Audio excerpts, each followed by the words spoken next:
all of you have a decision to make. It has never happened in the history of this country. An ex-president viciously attacking his successor, trashing our commander-in-chief, his party, and all those Americans who put him in the Oval Office. This on the heels of an anonymous op-ed piece allegedly written by a gutless senior administration official, or not, and published in collusion with the New York Times, a Trump-hating newspaper.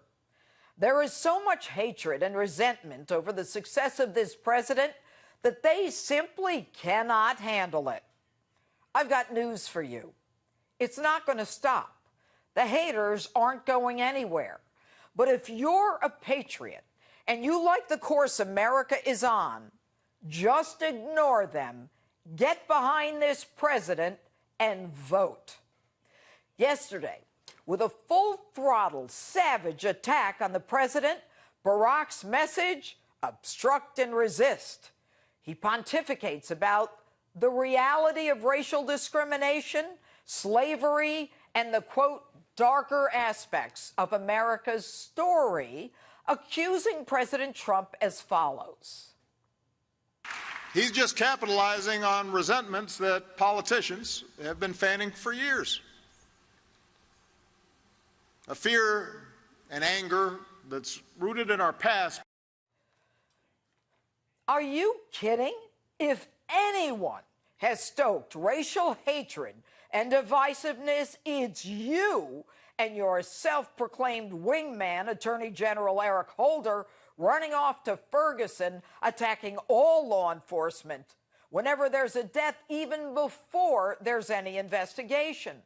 And in case you don't remember, Barack, no cops were found to have committed wrongdoing in Michael Brown and Freddie Gray's killings. You even stoke religious division. Are you serious? You're the one who shows up at a national prayer breakfast in 2015 after the beheadings of Americans by ISIS, having the gall to tell Christians to get off their high horse over atrocities committed in the name of Islam.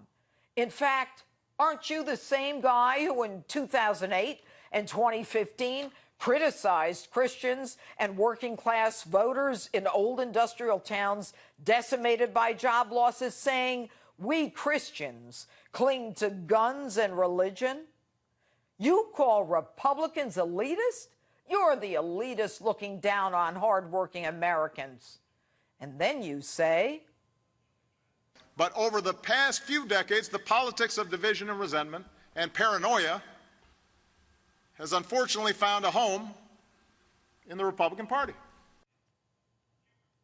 The politics of division has found a home in the Republican Party? That's as ridiculous as saying that this administration is cozying up to Russia. You want to talk about cozying? This is my last election. Yeah. After my election, I have more flexibility. Yeah, I understand. I transmit this information to Vladimir. What were you talking about? Barack, you never answered that question. What would you have more flexibility on after the election? Was it the sale of our uranium? Was it the money you were going to send to Iran? Was it meddling in our election? Was it money to the Clinton Foundation? How about your foundation? Your narrative of Republicans as Nazi sympathizers is a dog whistle to your base. There is no truth to it, but you insist on repeating it to stoke up the hatred by your base. How hard can that be, saying that Nazis are bad? Maybe you ought to say that to the Antifa, who claim to be anti-fascist. But they're all leftists from your party, and they are the ones who want to suppress free speech and would rather burn down a building than hear what the right has to say. That's fascism. And you have the unmitigated gall to say that you return the economy to healthy growth and the longest streak of job creation? You don't mention numbers here because there is nowhere to go but up from the bottom. And you say, we took out bin Laden and wound down the wars in Iraq and combat role in Afghanistan. Who do you think you are, Douglas MacArthur? You couldn't make a military decision for your life. You're the same guy whose feckless foreign policy couldn't figure out what to do with that JV team, ISIS, whether to contain them, dismantle them, or destroy them, none of which you did. And you got Iran to halt its nuclear program? Really? How would you know? You didn't know anything about Natanz and Fordo in Iran as they were secretly spinning centrifuges, lying to you and your gullible team. You didn't even require that we be allowed to monitor their nuclear development. You let out the worst of the terrorists from Gitmo for a deserter that your standby liar, Susan Rice, Bo Bergdahl, called him a hero. You ran the most corrupted administration, at least since Harry Truman, and you can't stand it that every metric under the Trump administration is better off than when you were in office. And Donald Trump is one of the biggest threats to our democracy? How dare you?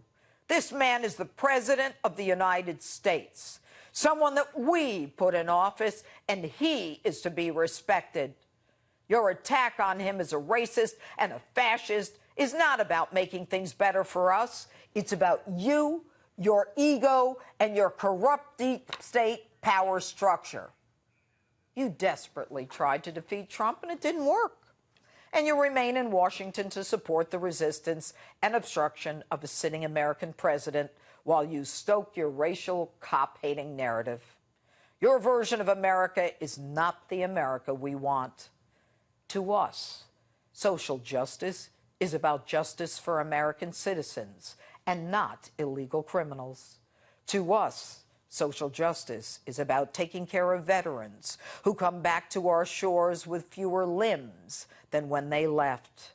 To us, social justice is not about burning our flag. It is about raising it and lifting it. I'm sorry to say this, but there's one thing that you're going to have to live with.